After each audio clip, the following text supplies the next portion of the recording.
Ya estamos aquí hablando sobre este paseo de Bucareli y todo lo que podemos visitar.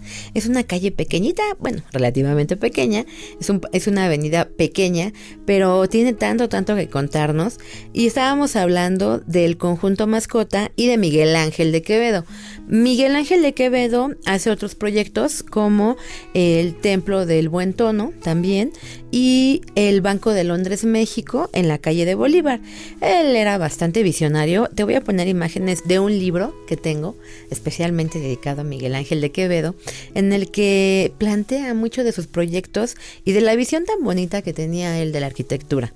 Si continuamos caminando sobre esta calle de Bucareli, en el número 128, vamos a encontrar el edificio Vizcaya. Edificio Vizcaya. Con un diseño 100% europeo, el edificio Vizcaya fue construido en piedra con una fachada curvilínea. Se inició su construcción en 1908, concluyendo la primera fase en 1913 y la fase final del proyecto en 1923. El Vizcaya fue construido para albergar a personalidades del mundo empresarial, cultural y político de la época. La elegancia y la distinción en sus acabados se mezclaban con la más alta tecnología de construcción, ya que fue de los primeros edificios con cimientos hidráulicos. Consta de 4 plantas y azotea, 6 torres identificadas por letras, al cual tienes acceso a través de un patio central que remata con una hermosa fuente con mosaicos estilo italiano. El edificio Vizcaya es en realidad también uno de los primeros intentos que se hacen por contar con departamentos dentro de la Ciudad de México. Departamentos, antes la gente hablaba de estas casas bellas, enormes, de 400 metros cuadrados, 600 metros cuadrados, pero pues también había gente que era diplomática y necesitaba tener acceso a departamentos que estuvieran cerca de la ciudad, y se piensa en crear el edificio Vizcaya. El edificio Vizcaya es obra del arquitecto Roberto Servín. Él hace este proyecto y lo interesante del edificio, que te lo voy a poner ahorita en nuestra página de Facebook, es que, bueno, es un edificio gris muy alto, de 6 pisos, pero que tenía muchos avances para la época, para 1920. Contaba con portero ahí en la entrada, 6 elevadores, agua corriente, como dicen, caballerizas, caldera y por ende una renta muy elevada. Por eso muchos diplomáticos dijeron, no, esto está demasiado caro, mejor hay que irnos a otra parte. Pero más adelante se empieza a rentar y uno de los personajes que habitaron este edificio Vizcaya fue Pita Amor. Guadalupe Amor nació el 30 de mayo de 1918 en un viejo caserón de la calle Abraham González 66, en la Ciudad de México. Compañera de Pablo Neruda durante la época mexicana del poeta, se dice que era una de las mujeres más bellas de entonces. Diego Rivera la pintó desnuda 3 o 4 veces. Trabajó en cine y teatro antes de llegar a la literatura. Quienes la conocieron dicen que nunca pasaba inadvertida. Sonetista natural, escribió con obsesión acerca del miedo, la angustia y la soledad. La poesía de Guadalupe Amor habla de la angustia de vivir, de Dios, de la nada. Sus poemas se han escrito siempre en primera persona, tratando de la vida y su experiencia femenina. Guadalupe Amor es autora de 2 textos en prosa: Yo soy mi casa y Galería de Títeres. Pita Amor falleció en México el 8 de mayo de 2000. Pita Amor no se puede definir. Pita Amor es infinita, como el universo. No tiene principio ni tiene fin. Igual que las cataratas del Niágara, nada más que a mí las cataratas del Niágara me valen. Porque en primer lugar son entre canadienses y de Estados Unidos, ¿verdad? En segundo lugar, sí son muy caudalosas, pero monótonas y siempre iguales. Y yo, cada instante, cada momento de mi pulso, cada átomo de tiempo que pasa, soy diferente. Pita Amor vivió en esta casa, en este edificio, en el edificio Vizcaya, ubicado en Bucareli 128. A un costado, muy cerca de este espacio, se encuentra el Palacio Cobian. Bueno, el Palacio Cobian es el causante de que haya tantos cierres sobre Avenida Bucareli. La mayor parte de la gente sabe que se hacen manifestaciones y aquí se llegan y aquí se instalan porque está el Palacio Cobian. El Palacio Cobian, que es sede de la Secretaría de Gobernación, es un edificio que data de 1905 y este edificio lo hace Rafael García y Sánchez Facio. Rafael García y Sánchez Facio fue un ingeniero de caminos, puentes y canales. A él le asignan este proyecto. Dicen que seguramente era amigo, muy amigo, de Porfirio Díaz Hijo, porque estaba muy joven para haber hecho un proyecto tan importante como fue el Palacio Cobian. El Palacio Cobian le pertenecía a una familia de la época del Porfiriato que se dedicaba al algodón. Ellos se dedicaban a la cosecha de algodón, bueno, a la venta ya en grandes cantidades, y era su casa en la Ciudad de México. El Palacio Cobian, obra de Rafael García y Sánchez Facio, pues actualmente está magnífico, es la sede de la Secretaría de Gobernación. Frente a este Palacio Cobian existe el reloj chino. Reloj chino. En el sitio donde se ubica actualmente la Torre del Reloj Chino, se encontraba la Fuente de la Libertad, obra del arquitecto Joaquín Heredia, que representaba la independencia del pueblo de México. El 14 de diciembre de 1899, en Washington, se firmó el Tratado de Amistad, Comercio y Navegación entre China y México, iniciando así las relaciones comerciales entre ambos países. Fue la comunidad de chinos residentes la que tomó la iniciativa para construir esta torre en donde se colocó el reloj enviado por la dinastía Qing. La obra fue inaugurada en 1910, durante el marco de las celebraciones del centenario de la independencia de México. Durante los acontecimientos bélicos de la Decena Trágica de 1913, el reloj chino sufrió graves daños al ser alcanzado por los proyectiles de los cañones rebeldes disparados desde la ciudadela. Fue necesario llevar a cabo una reconstrucción completa, la cual estuvo a cargo del arquitecto Carlos Gorbea. Nuevamente, la comunidad china realizó una recaudación de fondos. El reloj fue inaugurado el 29 de septiembre de 1921, en el marco de las celebraciones del centenario de la consumación de la independencia.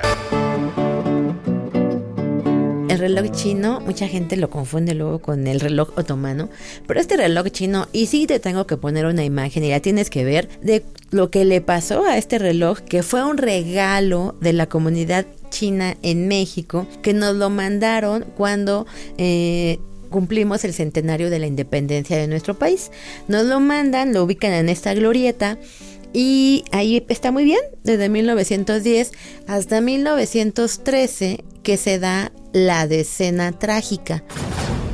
Decena Trágica. Vía Canal del Bicentenario de la Independencia y Centenario de la Revolución en la Ciudad de México. El 25 de mayo de 1911, Porfirio Díaz había sido derrocado y Madero, que entró triunfante a la capital el 11 de junio siguiente, ocupaba ya la presidencia.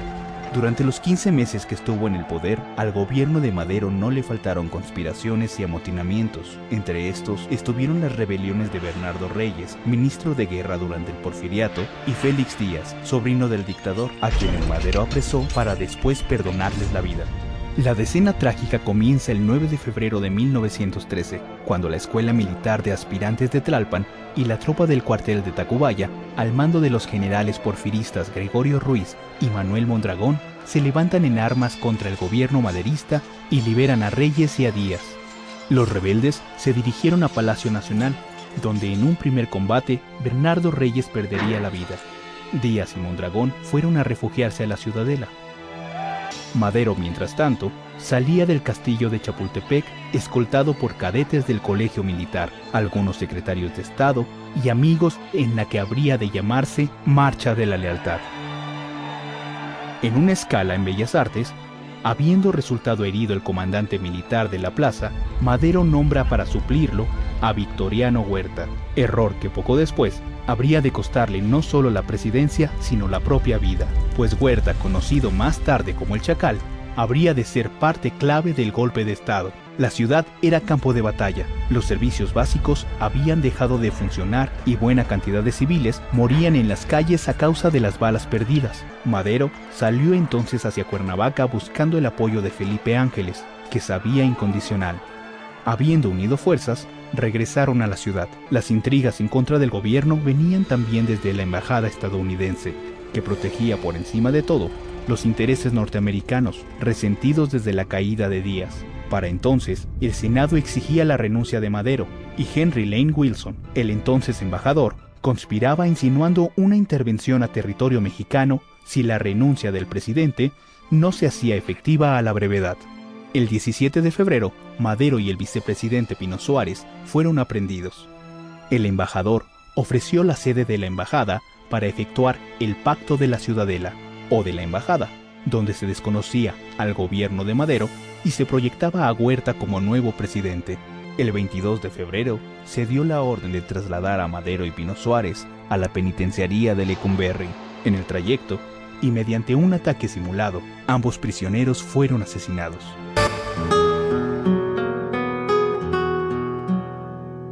Cuando se da la decena trágica, este conjunto de días que hacen que caiga el gobierno de don Porfirio, va a suceder que van a estar lanzando ataques contra la Ciudadela, y muchos de estos ataques y bombardeos pues le pegaron al reloj chino. Por eso el reloj chino quedó todo doblado, te pongo una imagen ahí en Facebook, quedó doblado y para llorar. Y después, al ser testigo de esta decena trágica, pues se decide recuperarlo hasta 1921, cuando dicen se celebra el centenario de la consumación de la independencia. Por eso ahora ya está todo bien bonito y levantado, así todo hermoso, pero fue por este conjunto de eventos de la decena trágica que dañan a este espacio.